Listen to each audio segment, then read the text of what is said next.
नमस्कार, आप देख रहे हैं एसटीवी न्यूज। मैं हूं रणधीर कुमार। उत्तर बिहार की प्रमुख खबरों की शुरुआत में डालते हैं आज की सुर्खियों पर एक नजर।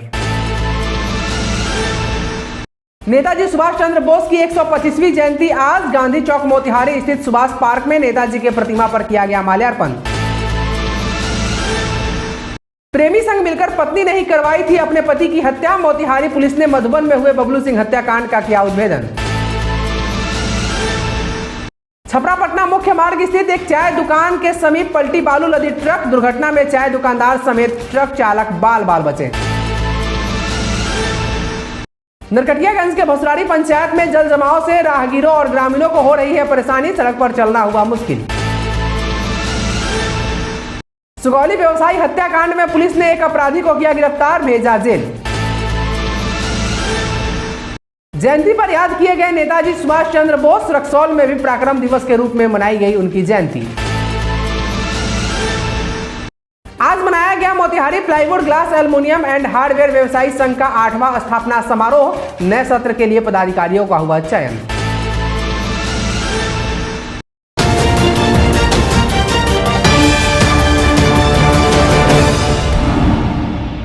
आज गांधी चौक मोतिहारी स्थित सुभाष पार्क में rotary, Inner Wheel, Rotaract Motihari, lake town एवं कर्मा फाउंडेशन के द्वारा संयुक्त रूप से कोविड नियमों का पालन करते हुए नेताजी सुभाष चंद्र बोस की 125वीं जयंती हर्षोल्लास के साथ मनाई गई।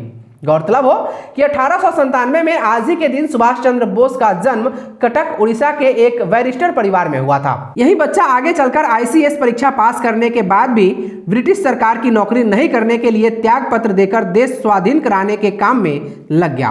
कांग्रेस में सक्रिय भागीदारी निभाते हुए इसके अध्यक्ष भी बने। बाद में त्याग पत्र देकर नई पार्टी फॉरवर्ड ब्लॉक की स्थापना की। फिर पूरे विश्व में घूम घूम कर देश की आज़ादी के लिए माहौल तैयार किया और द्वितीय विश्व युद्ध के दौरान अपनी फौज आज़ाद हिंद फौज की स्थापना की और 1943 में पहली बार भारत के भूखंड रॉस आइलैंड पर तिरंगा फहराया। आज के कार्यक्रम में सभी संस्थाओं के पदाधिकारीगण सुभाष बाबू के प्रतिमा पर माल्यार्पण कर श्रद्धांजलि दी।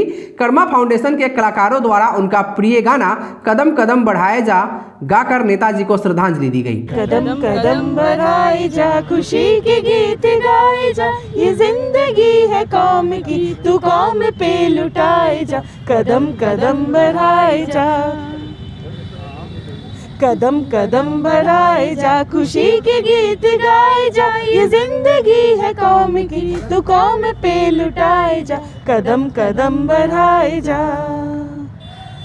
तू शेर हिंद आगे बढ़, मरने से पहले तू न डर। तू शेर हिंद आगे बढ़, मरने से पहले तू न डर। उड़ा के दुश्मनों का सर जो से वतन बढ़ाए जा। कदम कदम बढ़ाए जा, खुशी के गीत गाए जा, ये जिंदगी है कौम की, तू कौम पे लुटाए जा। कदम कदम बढ़ाए जा। इस अवसर पर स्थानीय विधायक सहित तमाम लोग पहुंचकर उनके प्रतिमा पर माल्यार्पण की और आज उन्हें श्रद्धा सुमन अर्पित किया। आज 23 जनवरी है। नेताजी सुभाष चंद्र बोस की 125वीं जन्म जयंती हम लोग मनाने के लिए सुभाष पार्क में नेताजी के मूर्ति के सामने उपस्थित है।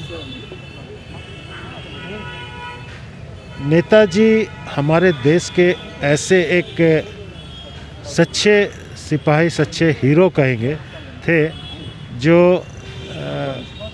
अपने बलबूते पर पूरे दुनिया को हिला के रख दिया था और एक फ़ौज खड़ा की आज़ाद हिंद फ़ौज के नाम से, जिन्होंने पहली बार भारत के मिट्टी पे तिरंगा लहराया।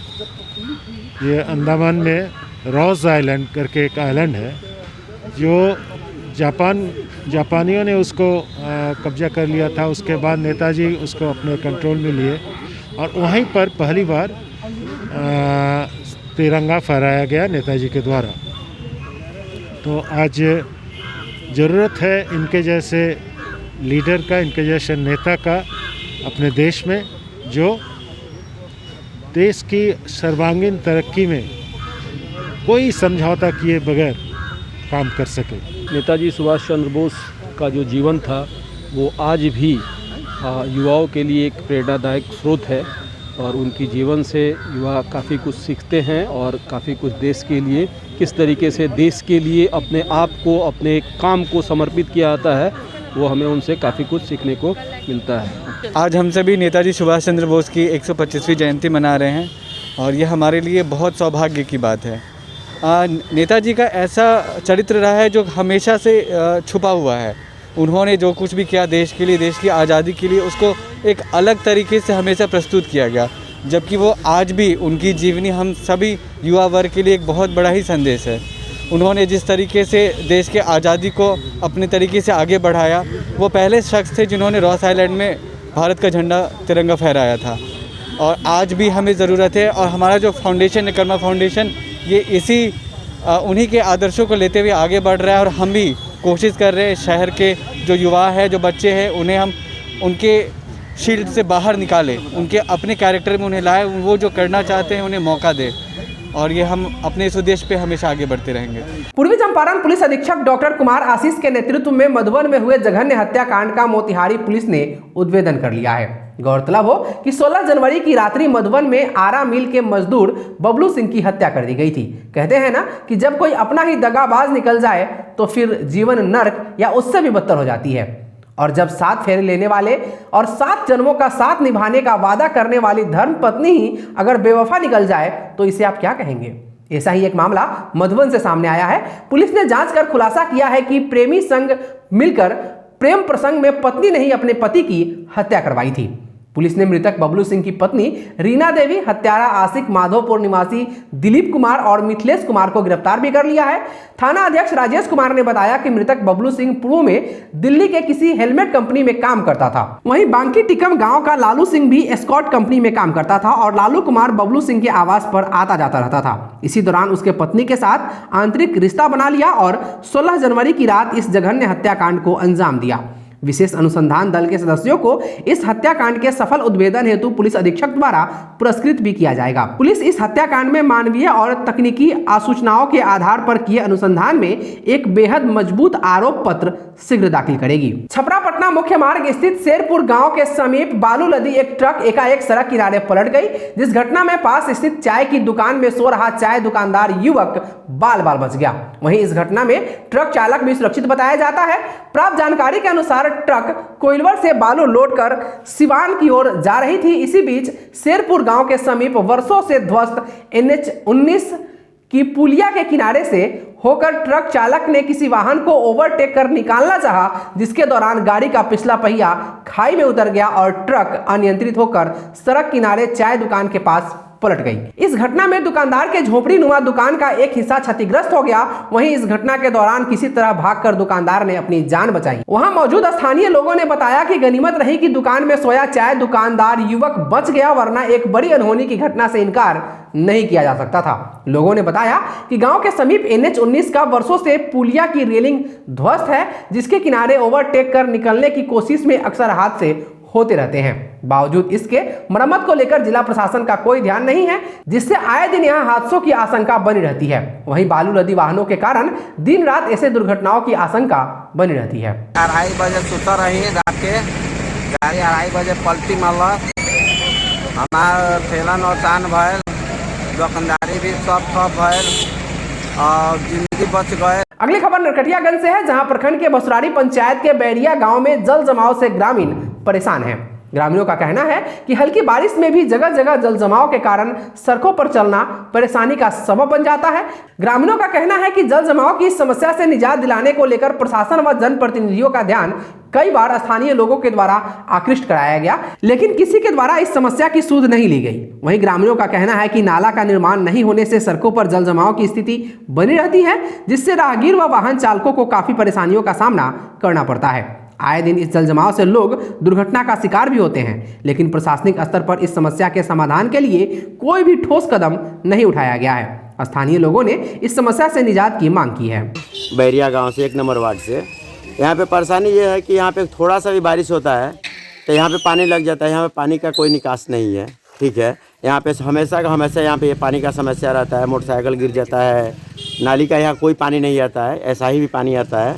ठीक है, बारिश जब भी होता है यहाँ पे खड्डा हो जाता है, पानी यहाँ पे लग जाता है, हर आदमी को परेशानी होती है, हर आदमी परेशानी से ये बच्चा गिर जाता है यहाँ पे, कोई मतलब हमेशा यहाँ पे घटना ना कोई घटना घटता ही रहता है। तो हम लोग चाहते हैं सरकार से ये निवेदन करके कि ये काम इसका करा दे, पूरा हो जाए, ताकि हम लोग का परेशानी दूर हो जाए। क्या नाम पड़ेगा? मोहम्मद शमशाद। सुगौली पुलिस ने पूर्व के एक लूट कांड व हत्या मामले में एक अपराधी को गिरफ्तार किया है। गिरफ्तार आरोपी सुगौली थाना क्षेत्र में दर्ज कांड का प्राथमिकी अभियुक्त सौरभ उर्फ छोटू भारती बताया जाता है। जानकारी के अनुसार 25 जून 2018 में पटना के मेमोरी व चिप व्यापारी अरविंद चौधरी को थाना क्षेत्र के छपरा बहास में गोली मारकर हत्या कर दिया गया था और 28 लाख की लूट कर ली गई थी। उक्त मामले में अप्राथमिकी आरोपित रामगढ़वा थाना क्षेत्र के चंपापुर निवासी सौरभ उर्फ छोटू भारती की पुलिस तलाश कर रही थी।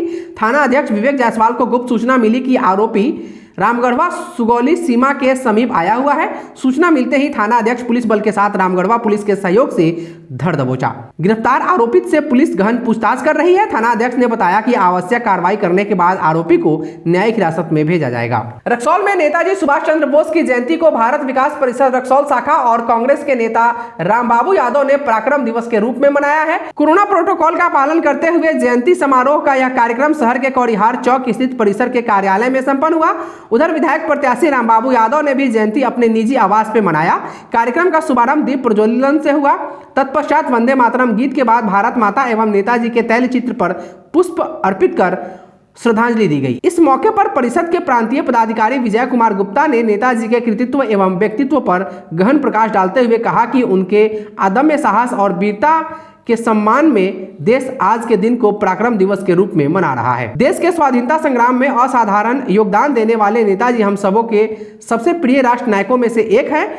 कृतज्ञ राष्ट्र देश की आजादी के लिए उनके त्याग और समर्पण को सदा याद रखेगा। मोतिहारी प्लाईवुड ग्लास एल्युमिनियम एवं हार्डवेयर व्यवसायी संघ का 8वां स्थापना समारोह आज मनाया गया। मोतिहारी के एक होटल में इस कार्यक्रम का आयोजन किया गया, जहां संघ से जुड़े जिले के सभी व्यवसायियों ने भाग लिया और नए सत्र के लिए पदाधिकारियों का चयन किया गया। इस कार्यक्रम में मुख्य अतिथि के रूप में मोतिहारी चैम्बर ऑफ कॉमर्स के संस्थापक अध्यक्ष वीरेंद्र जालान मौजूद रहे। बलुआ व्यवसायी संघ के अध्यक्ष राय राहुल शर्मा और चैम्बर ऑफ कॉमर्स के सचिव हेमंत कुमार भी यहां उपस्थित रहे। इस अवसर पर संघ के पदाधिकारियों ने एसटीवी न्यूज से बात करते हुए क्या कहा, सुनिए। मैं Satyavrat Jaiswal Motihari plywood hardware aluminium and glass व्यवसायी संघ का आज अध्यक्ष पद पर निर्वाचित हुआ हूं। आज समारोह का 8वां वर्ष है, 8वां पदस्थापना दिवस बड़े ही उत्साहपूर्वक मनाया गया, जिसके मुख्य अतिथि मोतिहारी चैम्बर ऑफ कॉमर्स के संस्थापक अध्यक्ष श्री वीरेंद्र कुमार जालान जी एवं बलुआ व्यवसायिक संघ के वर्तमान अध्यक्ष राय राहुल शर्मा जी एवं मोतिहारी चैम्बर ऑफ कॉमर्स के सचिव हेमंत कुमार जी उपस्थित रहे। कार्यक्रम बहुत ही अच्छे तरह से हुआ। मैं गोपाल कुमार सिंह, भारत एल्युमिनियम कंपनी, शास्त्री नगर, मोतिहारी। मुझे 2021 से 2022 तक मुझे कोषाध्यक्ष के पद पर बनाया गया, जो मुझे बहुत अच्छा लगा। मैं आशा करता हूं कि पिछले बार की भांति मैं इस साल अच्छा कार्य करूं। धन्यवाद। मैं मोहसिन आलम, सचिव प्लाईवुड यूनियन एंड ग्लास संगठन का हूं। अभी हम लोगों ने एक प्रोग्राम किया अपने संगठन की तरफ से, जो पद स्थापना समारोह के तौर पे, और इसमें बहुत अच्छे तरीके से हमारे सारे व्यवसायी लोग आए हैं। और हम लोग का मेन इसमें स्थापना करने का संगठन का मुद्दा था कि हम लोग का रविवार बंदी, जो कि मेन फोकस है रविवार बंदी, क्योंकि एक दिन रेस्ट चाहिए हम लोग का। अगर आप कॉलेज में जॉब करते हैं तो आपको 2 दिन 1 दिन छुट्टी मिलता है। तो मेन फोकस हम लोग का है कि व्यवसायियों में एकजुट हो, किसी तरह का कोई चीट फंड करे, उसके लिए हम एक साथ सामान्य खड़े हों और हमारा बंदी सफल रहे, और सफल है भी। तो इस ही मेन मुद्दा को लेके हम लोग अपने संगठन को चला रहे हैं और आगे भी अच्छे से कार्य कर रहे हैं, करेंगे। आज के लिए बस इतना ही। एसटीवी न्यूज पर प्रसारित होने वाली खबरें प्रोग्राम्स आप GTPL के चैनल नंबर 985 और डेन के चैनल नंबर 155 के साथ साथ आप अपनी सुविधानुसार मोबाइल फोन पर भी देख सकते हैं। अगर आप हमें यूट्यूब के माध्यम से देखना चाहते हैं तो एसटीवी न्यूज के ऑफिशियल यूट्यूब चैनल को सब्सक्राइब करें और बेल आइकॉन दबाकर ताज़ा वीडियोज की नोटिफिकेशन प्राप्त करें। फेसबुक पर हमारे साथ जुड़ने के लिए एसटीवी न्यूज के फेसबुक पेज को लाइक करें और ट्विटर पर एसटीवी न्यूज को फॉलो करें। तमाम लेटेस्ट अपडेट के लिए देखते रहिए उत्तर बिहार का सबसे तेजी से उभरता न्यूज चैनल एसटीवी न्यूज, सच की आवाज़। नमस्कार।